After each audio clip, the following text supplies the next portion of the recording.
오늘 하나님 말씀은 로마서 12장 2절 말씀과 고린도전서 6장 1절로 2절의 말씀입니다. 로마서 12장 2절 말씀과 고린도전서 6장 1절로 2절의 말씀입니다. 로마서 12장 2절의 말씀을 먼저 읽어드리겠습니다. 너희는 이 세대를 본받지 말고 오직 마음을 새롭게 함으로 변화를 받아 하나님의 선하시고 기뻐하시고 온전하신 뜻이 무엇인지 분별하도록 하라. 다음은 고린도전서 6장 1절로 2절의 말씀을 읽어드리겠습니다. 너희 중에 누가 다른 이와 더불어 다툼이 있는데 구태여 불의한 자들 앞에서 고발하고 성도 앞에서 하지 아니하느냐? 성도가 세상을 판단할 것을 너희가 알지 못하느냐? 세상도 너희에게 판단을 받겠거든 지극히 작은 일 판단하기를 감당하지 못하겠느냐? 아멘.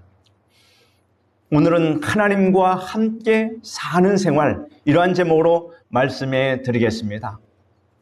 새가 바람을 타고 날며 물고기가 물의 흐름을 따라 헤엄치듯 우리는 하나님의 뜻과 하나님의 때를 쫓아 살아야 합니다.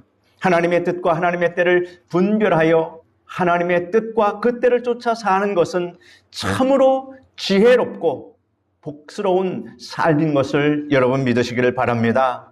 오늘은 하나님과 함께 사는 삶을 위해서 우리가 무엇을 해야 하는가를 말씀해 드림으로 은혜를 나누겠습니다. 첫째로 우리는 하나님의 뜻을 분별해야 합니다. 오늘 말씀에서도 너희는 이 세대를 본받지 말고 오직 마음을 새롭게 함으로 변화를 받아 하나님의 선하시고 기뻐하시고 온전하신 뜻이 무엇인지 분별하도록 하라고 우리에게 말씀하고 계십니다. 하나님의 뜻에 대한 사람들의 태도는 여러 가지로 나타나고 있습니다. 먼저 하나님의 뜻에 대해서 무관심한 사람들이 있습니다.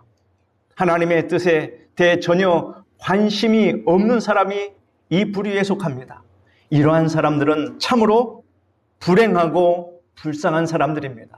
하나님의 뜻을 아는 것보다 중요한 일이 없는데 하나님의 뜻을 알려고 하지 않으니 얼마나 어리석고 안타까운 일입니까?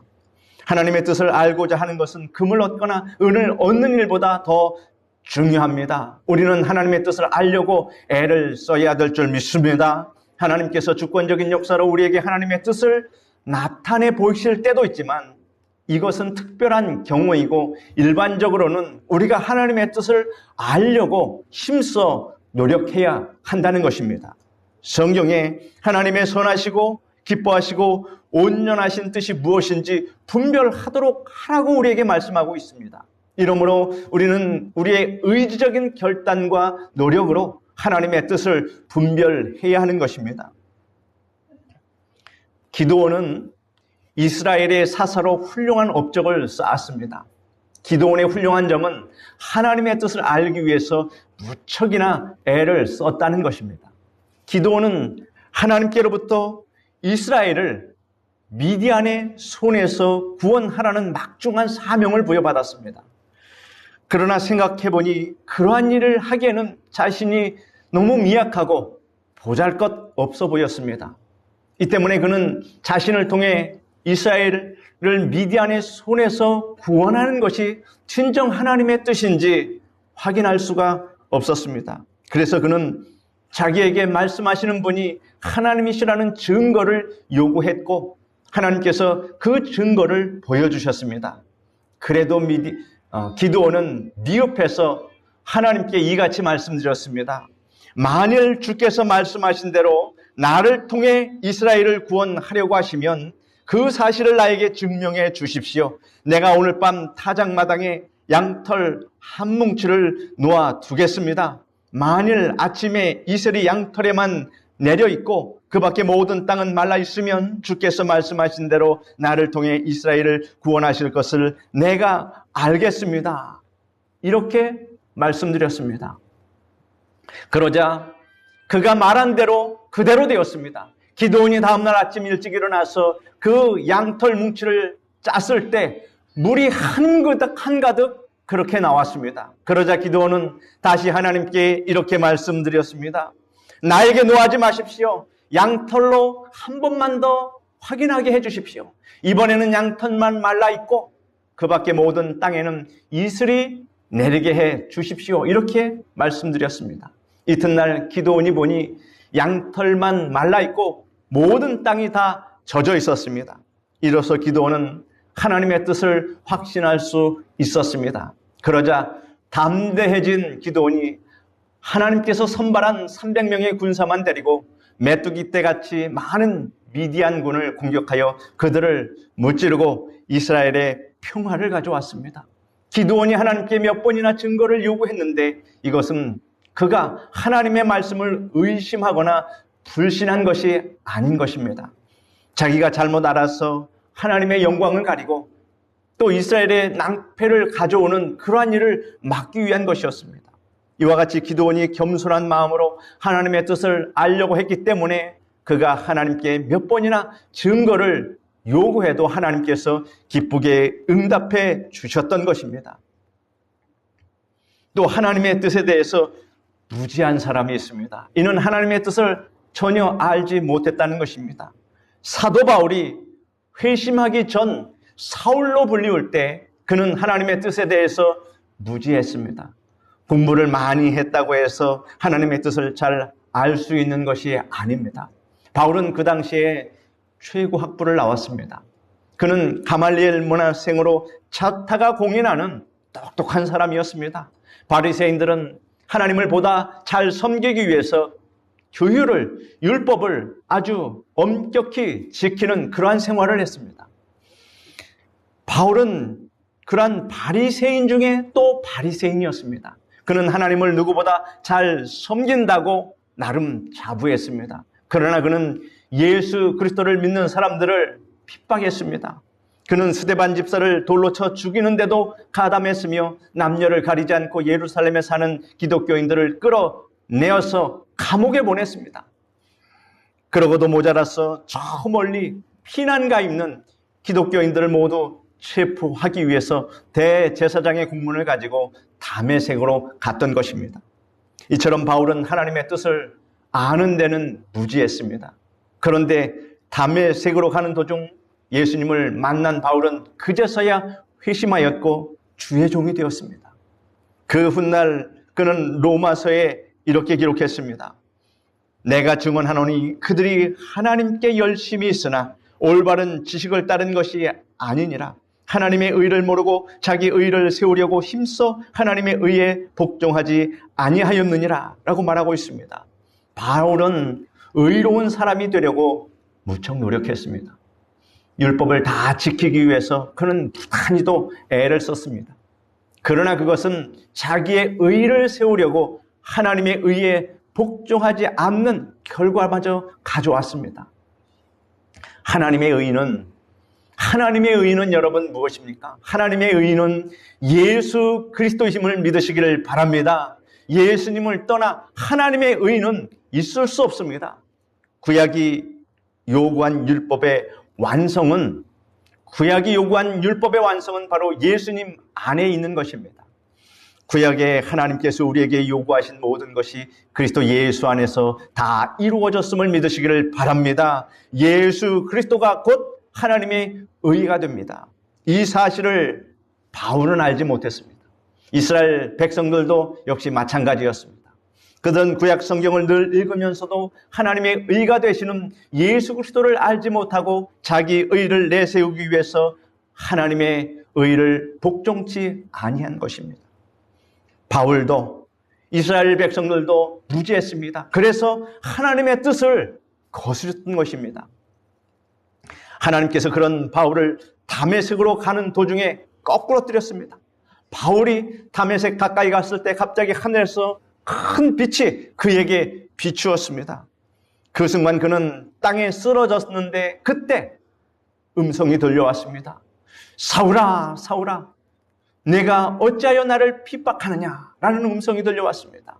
바울이 주여, 니시오니까? 하고 묻자 나는 내가 핍박하는 예수라 이렇게 말씀하셨습니다. 이 말씀을 듣고 바울은 그 자리에서 기절할 뻔했습니다. 나사렛 예수를 이단의 두목으로 알고 그를 추종하는 사람들조차 살려둘 수 없다고 생각하여 그들을 잡으러 가는 길이었기 때문이었습니다. 바울은 열심히 하나님의 뜻대로 살려고 했지만 하나님의 뜻을 거스르는 결과를 가져온 것은 하나님의 뜻에 대한 무지 때문입니다.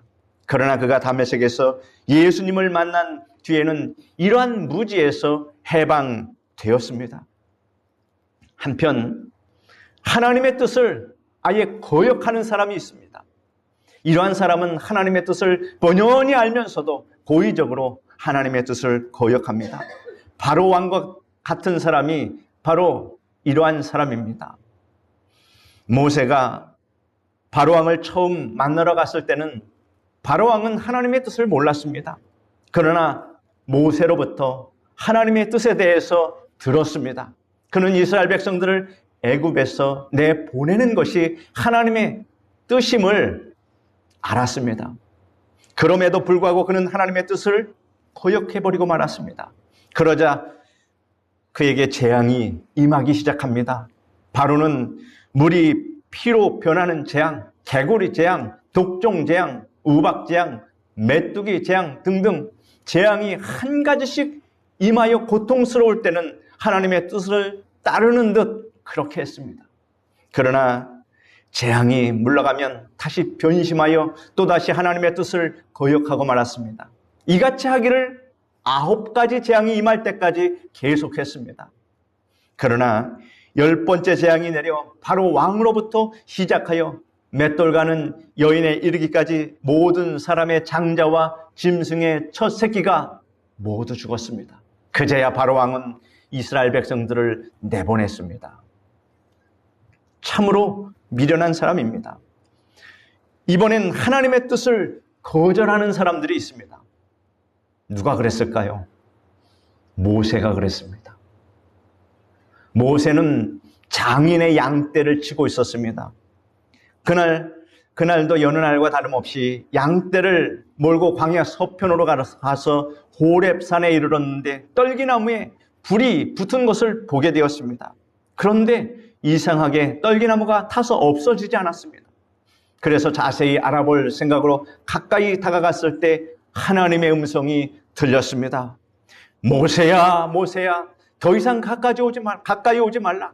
내가 선 곳은 거룩한 땅이니 신을 벗어라. 내 백성 이스라엘 자손들의 부르짖음이 내게 들리고 또 애굽 사람들이 그들을 학대하는 것도 보았으니 너는 바로에게 가서 내 백성을 구원하라. 이런 말씀이 들렸습니다. 하나님께서 분명히 모세에게 하나님의 뜻을 알려주셨습니다. 그리고 모세가 하나님의 보내심을 받았다는 증거로 이스라엘 백성들에게 보여줄 몇 가지 이적을 행하게 하셨습니다. 그럼에도 불구하고 모세는 다음과 같은 이유를 내세우며 거절했습니다. 주여, 나는 본래 말에 능치 못합니다. 입이 뻣뻣하고 혀가 둔합니다. 그런데 어떻게 바로 왕에게 가서 이스라엘 자손을 내놓으라고 말할 수 있겠습니까? 그러자 하나님께서 가라. 내가 말할 때 내가 너를 도와 할 말을 가르쳐 주겠다. 이렇게 말씀하셨습니다. 그래서 순종하면 얼마나 좋았겠습니까? 그래도 모세는 보낼 만한 자를 보내소서라고 하며 또 거절했습니다. 그러니 이제는 하나님께서 노하셔서 네 형 아론과 함께 가라. 그가 너의 대변자가 되리라. 이렇게 말씀하셨습니다. 모세는 하나님의 경로하시는 음성을 듣고서야 비로소 굴복했습니다. 모세의 경우 그는 분명히 하나님의 뜻을 알면서도 이 핑계 저 핑계 대면서 거절하였는데 이는 하나님의 뜻이 자기 마음에 들지 않았기 때문입니다. 하나님의 뜻에 무관심한 것, 하나님의 뜻에 무지한 것, 하나님의 뜻을 알고도 거역하는 것, 하나님의 뜻을 아예 거절하는 것, 이 모두는 다 미련한 행위라고 하는 사실입니다.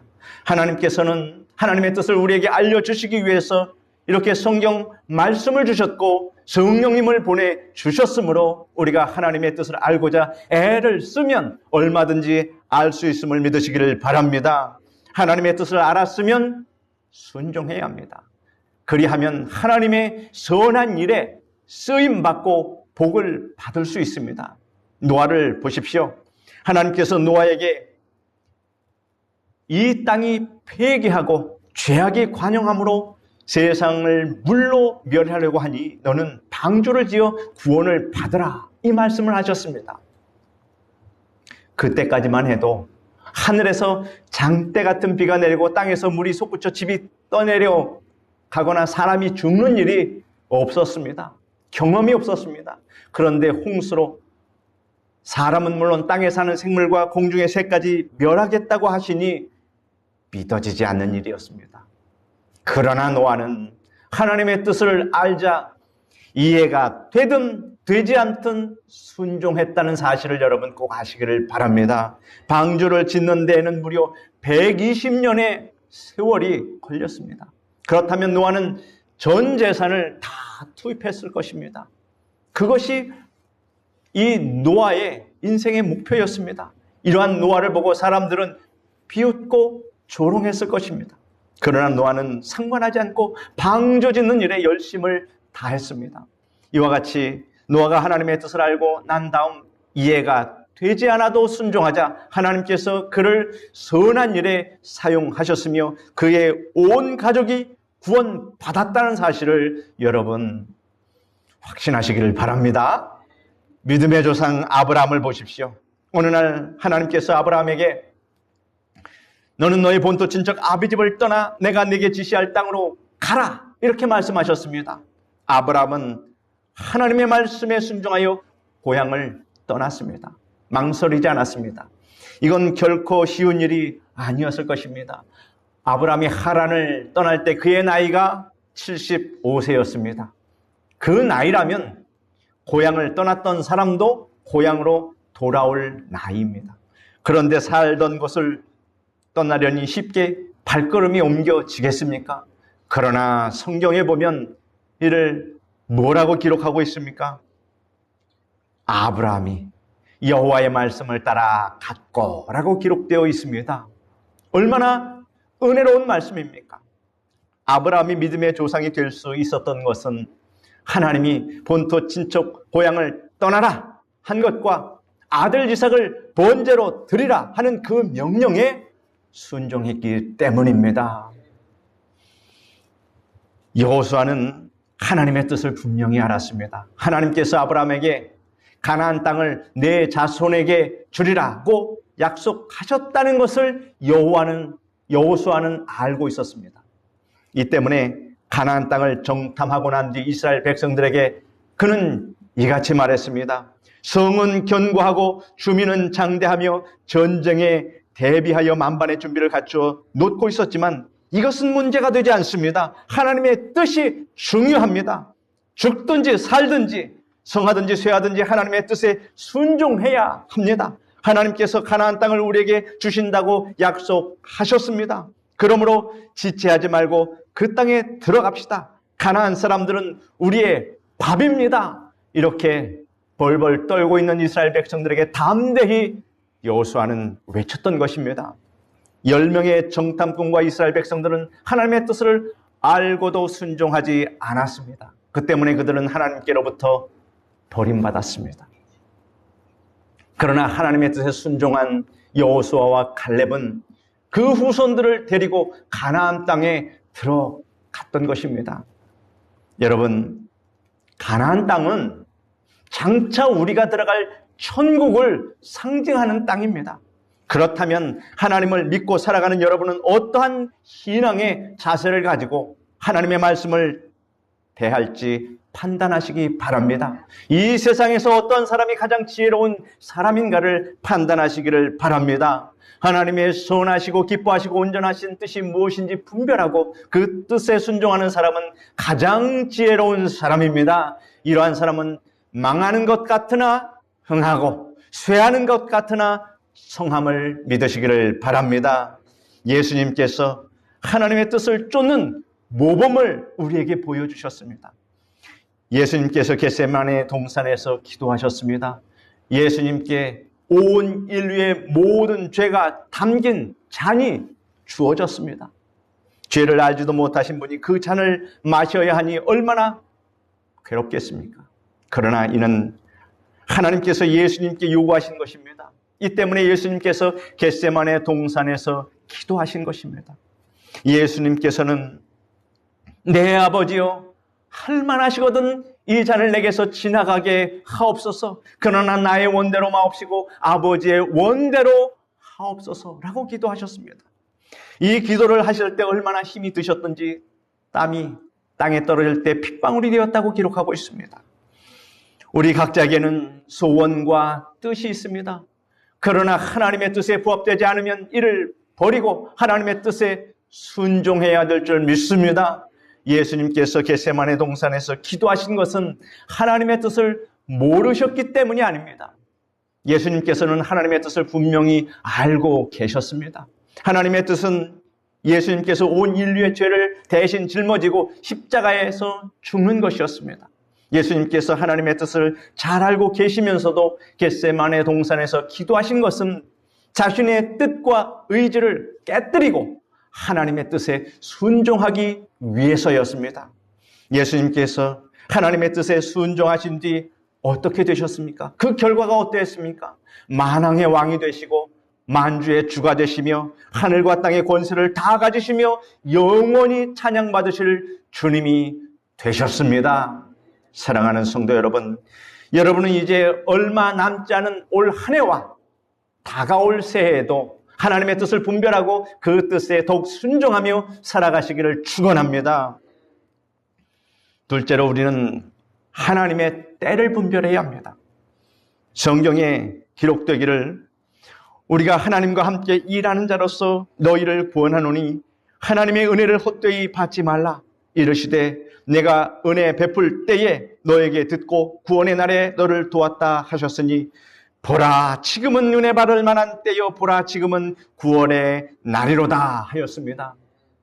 때가 있고 날이 있습니다. 은혜 받을 때가 있고 구원 받을 날이 있습니다.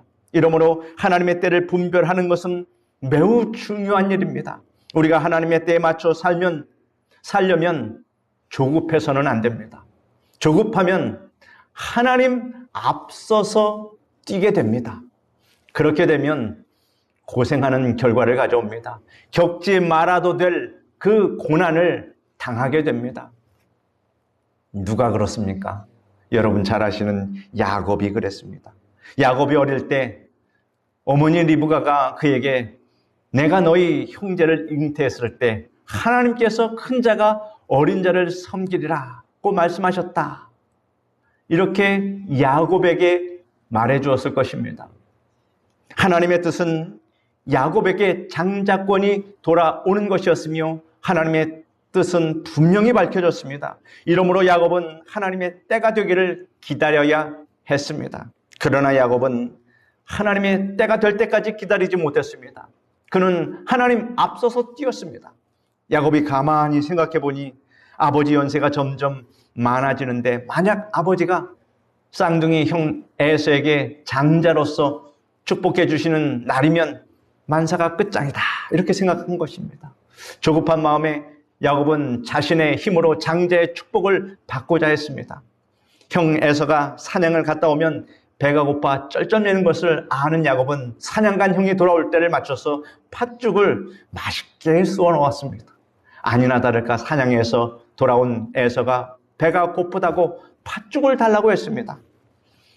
야곱이 에서에게 팥죽을 줄 테니 그 대신 장자의 명분을 내게 팔라 이렇게 말합니다. 에서는 배가 고파 죽을 지경이므로 팥죽을 받고 대신 장자의 명분을 주어버리고 말았습니다. 야곱은 교묘한 방법으로 형 에서에게 장자의 명분을 빼앗은 것입니다. 하루는 이삭이 맏아들 에서를 불러서 이제 나는 늙어 언제 죽을지 모른다. 그러니 너는 활을 가지고 들로 나가서 사냥하여 내가 좋아하는 별미를 만들어 오너라. 내가 그것을 먹고 죽기 전에 너에게 마지막으로 축복해 주겠다. 이렇게 말했습니다. 리브가가 이 말을 엿듣고 야곱에게 전했습니다. 두 사람이 모의해서 음흉한 계획을 세웠습니다. 야곱이 털이 많은 에서처럼 꾸몄고 에서의 옷을 입고 어머니가 만들어준 음식을 가지고 이삭에게로 나갔습니다. 눈이 어두운 이삭은 야곱이 변장하여 에서처럼 꾸민 것을 알아보지 못하고 에서인 줄만 알고 더 이상 축복해 줄 것이 없을 정도로 온갖 축복을 다 해주었습니다. 야곱은 팥죽으로 형에게 장자의 면모를 샀지만 마음이 놓이지 않았었는데 아버지의 축복을 받았으니 이제는 끝났다라고 생각을 했을 것입니다. 그러나 끝난 것이 아니었습니다. 야곱이 하나님의 때가 될 때까지 기다리지 않고 하나님 앞서서 뛰었기 때문에 집을 떠나 외삼촌에게 가서 뼈를 깎는 고생을 해야 했으며 어머니 리브가의 임종도 보지 못한 것입니다.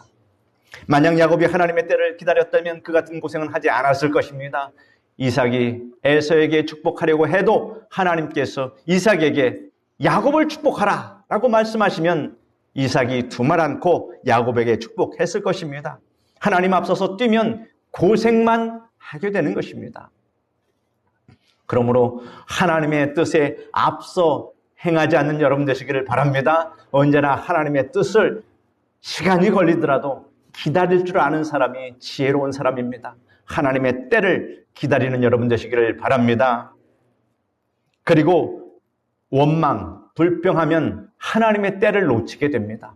이스라엘 백성들은 걸핍하면 하나님을 원망했고 불평했습니다. 이것이 문제입니다. 가나안 땅을 정탐하고 돌아온 10 정탐꾼으로부터 가나안 땅의 성이 견고하고 주민이 장대하다는 보고를 들었어도 하나님께 감사드렸다면 꿈에도 그리던 젖과 꿀이 흐르는 땅에 들어갔을 것입니다. 그러나 이스라엘 백성들이 10 정탐꾼의 보고를 듣고 하나님을 원망하고 불평했기 때문에 눈앞에 있는 그 가나안 땅을 두고도 들어가지 못하고 40년 동안 광야에서 방황하다가 죽고 말았습니다. 이처럼 원망, 불평하는 사람은 하나님의 때를 놓치고 말게 된다는 사실입니다. 그러면 우리가 어떻게 해야 하나님의 때를 얻을 수 있을까요? 그 답을 말씀해 드리겠습니다. 성실하면 하나님의 때를 얻게 되는 줄 믿으시기를 바랍니다. 이러므로 우리는 매사에 성실해야 합니다. 우리 기독교인들의 가장 특징적인 것이 하나가 바로 성실입니다. 매번 무슨 일에든 자기 책임감을 다하고 성실한 모습으로 인생을 살아가고 있습니다. 우리는 자연계를 통해서 성실하신 하나님의 성품을 알 수 있습니다. 계절이 오가는 순서가 매년 똑같으며 뒤바뀐 적이 없습니다. 지구가 공전자전하는 속도도 일정하며 빨라졌다가 느려졌다가 하는 일이 없습니다. 이 모두가 하나님의 성실하심에서 나온 것입니다. 요셉을 보십시오. 얼마나 성실하십니까? 요셉은 아버지의 심부름으로 형이 있는 곳으로 갔다가 만나지 못하자 수소문하여 형들이 간 북쪽 도단까지 갔습니다. 요셉이 불성실한 사람 같았으면 그냥 집으로 돌아와 아버지께 형들이 다른 곳으로 옮겨갔기 때문에 내가 만나지 못했습니다 라고 이렇게 핑계를 대며 말했을 것입니다. 그러나 요셉은 성실한 사람이었으므로 형들을 만나기 위해서 그 먼 도단까지 갔다가 그만 형들에 의해서 애굽으로 내려가는 상인들에게 노예로 팔려버리고 말았습니다. 상인들은 요셉을 애굽으로 데려가서 보디발 장군의 노예로 많은 돈을 주고 팔아버렸습니다. 어느 사람 같으면 노예가 되게 한 형들을 원망하고 자신의 신세를 한탄하며 나라를 보냈을 것입니다. 그러나 요셉은 그렇게 하지 않았습니다. 그는 다른 노예보다 더 열심히 일했습니다. 마침내 그는 주인의 눈에 들어 주인집 살림을 다 도맡게 되었습니다. 그러다 누명을 쓰고 감옥에 갇히게 되었습니다. 요셉은 여기서도 성실하게 일했습니다. 그러자 감옥에 전옥의 눈에 들어 감옥의 모든 일을 맡아 일하였습니다. 요셉은 감옥에서 떡장관, 술장관을 만났고 그들의 꿈을 해석해 준 것이 계기가 돼서 애굽에 왕의 꿈을 해석하게 되었으며 마침내는 애굽의 총리가 되었습니다. 사랑하는 성도 여러분, 우리가 성실하기만 하면 하나님께서 때를 만나게 해주심을 믿으시기를 바랍니다. 세상 사람들은 목적을 위해 수단과 방법을 가리지 않습니다. 우리는 그러한 것을 본받지 말고 매사에 성실하면 하나님께서 때를 따라 요셉을 높여주셨듯이 우리를 높여주심을 믿으시기를 바랍니다. 하나님의 뜻과 하나님의 때를 분별하여 순응하는 사람은 지금까지 살펴본 믿음의 위인들같이 순탄하고 성공적인 삶을 살 수가 있습니다. 하나님께서는 우리 말씀과 성령을 통해, 우리가 말씀과 성령을 통해 하나님의 뜻을 분별할 수 있게 도와주십니다. 하나님의 때를 분별할 수 있도록 인도해 주십니다. 이러므로 하나님의 뜻과 때를 분별하여 하나님께서 예비해 주신 모든 복을 누리며 살아가는 여러분 되시기를 간절히 축원드립니다. 기도하겠습니다. 거룩하고 고마우신 하나님 감사합니다. 하나님의 뜻과 하나님의 때를 분별하는 사람이 참으로 지혜로운 사람이며 복받은 사람인 것을 깨닫게 하여 주시니 감사합니다. 많은 믿음의 선진들이 이를 하나님 아버지여 잘 분별하고 때를 구별하여 하나님 신앙생활을 했음을 우리도 알고 우리가 하나님 앞서 나가지 않게 하여 주시옵시고 오직 하나님 말씀과 성령의 인도하심을 따라서 하나님의 뜻과 때를 분별할 수 있도록 도와주시옵소서. 예수님의 이름으로 기도드립니다. 아멘.